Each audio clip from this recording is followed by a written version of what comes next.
একটি গোলকের ব্যাসার্ধের পরিমাপ হলো 20 সেন্টিমিটার।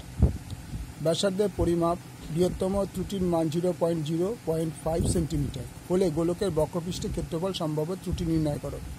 মনে করি গোলকের ব্যাসার্ধ ইকুয়াল টু আর, সুতরাং আর ইকুয়াল টু 20 সেন্টিমিটার, এখানে আর বলে দিচ্ছে পরিমাপ ব্যাসের 20, তাহলে আর ইকুয়াল টু 20 সেন্টিমিটার।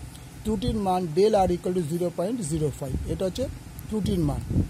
গোলকের বক্রপৃষ্ঠের ক্ষেত্রফল ইকুয়াল টু এ ধরি, তাহলে এ ইকুয়াল টু 4πr² বর্গ সেমি। D A by D r equal to d r 4πr², অর্থাৎ এর ডিফারেন্সিয়েট হবে। এর ডিফারেন্সিয়েট হলে 4πটা তো বেরিয়ে আসবে, আর স্কোয়ার বলে 2r হবে, তাহলে গুণ করলে 8πr। তাই D A equal to D A by D R into del R equal to 8π। এই পুরোটার বদল হচ্ছে ডি আর হচ্ছে 8π, আর এই ডেল আর হচ্ছে 0.05। তো আমরা যদি গুণ করি 20 দিয়ে, আচ্ছা আর এর বদলে আমরা পেয়েছি 20 বসিয়েছি আর এর বদল 8π, আর এর বদলে 20, 0.05 বর্গ সেমি। 8π আমি যদি 10 দিয়ে গুণ করি, তা 2 × 0.5, তাকে যদি আবার 2 দিয়ে গুণ করি, তাহলে 8π যা আছে তাই থাকছে, কিন্তু এগুলো 1কে পাই দিয়ে 8π দিয়ে গুণ করলে 8π বর্গ সেমি। তো হচ্ছে বক্রপৃষ্ঠের ক্ষেত্রে সম্ভাব্য ত্রুটি হচ্ছে 8π বর্গ সেমি।